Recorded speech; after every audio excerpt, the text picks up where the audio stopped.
Hello' guys, আপোনালোকে বাৰিষাৰ সময়ত হয়তো শুনা পায় ভেকুলীৰ মাত, কি ধুনীয়া মাত আৰু কিছুমান আমনিদায়ক। কেনেকুৱা ভেকুলী কেনেকুৱা মাত দিয়ে আপোনালোকে চাই ল'ব। এতিয়া আপোনালোকৰ দেখুৱাবলৈ মই চেষ্টা কৰিছোঁ।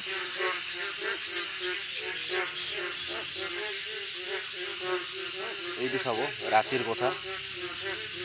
এইবিলাকে এনেকুৱা মাত দিয়ে, দেখাত খুব সৰু।